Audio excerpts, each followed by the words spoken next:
بہت دور ایک پہاڑی علاقے میں ایک گاؤں آباد تھا۔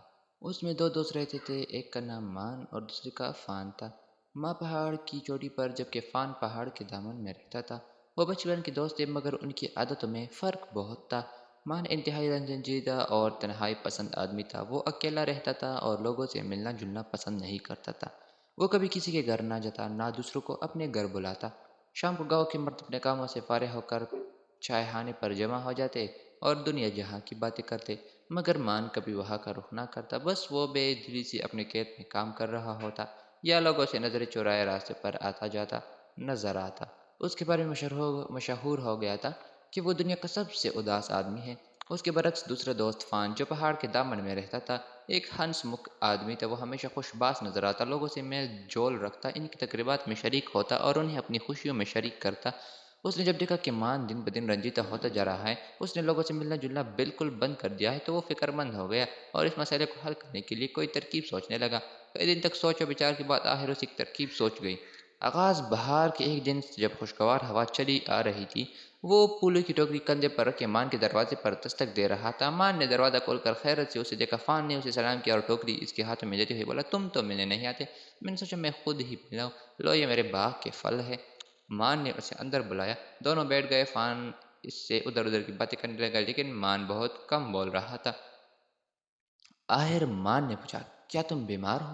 نہیں، اس نے اداسی سے کہا۔ پھر تم ایسا رنجیدہ منہ کیوں بنا رکھا ہے؟ چلو بازار کا چکر لگاتے ہیں، سنا ہے سردیوں کے لیے خان بابا کے پاس اچھا کپڑا آیا ہے۔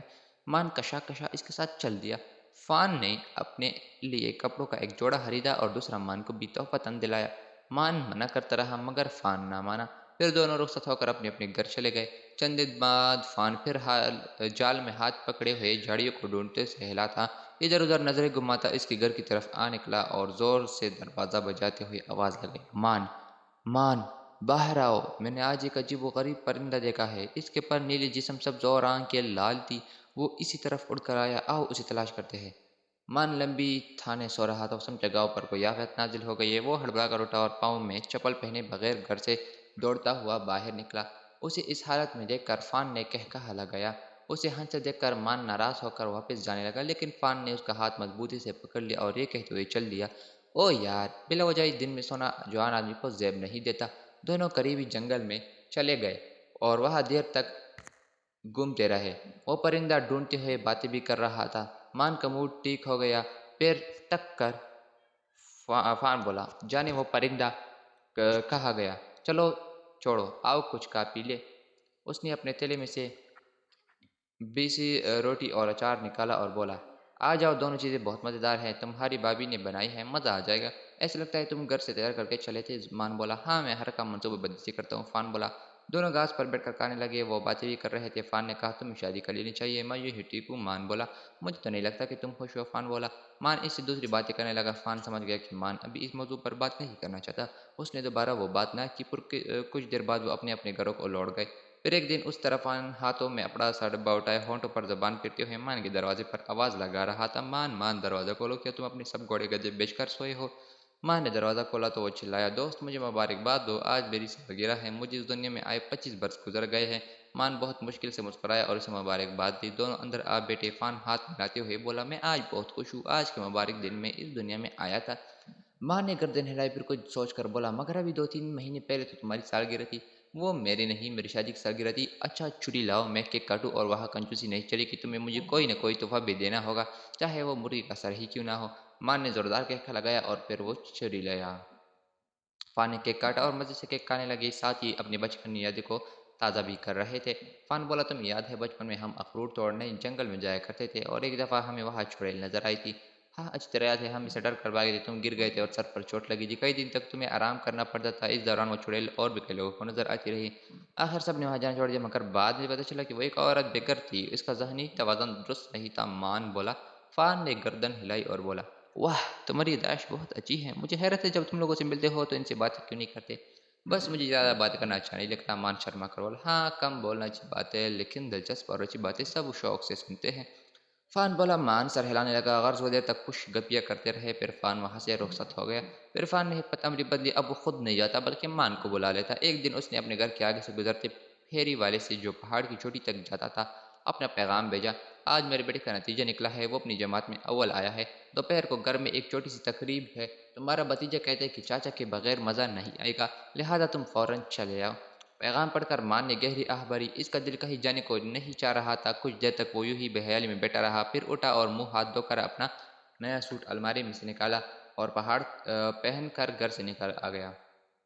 راستے میں وہ بچے کے لیے تحفہ نہیں لینا بھولا تھا۔ گھر میں زور و شور سے تقریب جاری تھی، بہت سے لوگ وہاں موجود تھے۔ شروع میں مان کچھ بجھا رہا، مگر پھر لوگوں میں گل مل گیا اور اسے بہت مزہ آیا۔ گھر آ کر بھی وہ تقریب کے خیالوں میں کھویا رہا۔ پھر ایک روز مان کو پیغام ملا، لکھا تھا: میرے دوست، میں رات سے بہت بیمار ہوں، لگتا ہے میری آخری وقت آ گیا ہے۔ میری خواہش ہے جب میری جان نکلے تو تم میرے قریب موجود ہو۔ مان اچھل کر کھڑا ہو گیا۔ اس نے تیزی سے لباس بدلنا شروع کیا اور جلدی میں بازو اور گردن قمیص کی گریبان میں پھنسا بیٹھا۔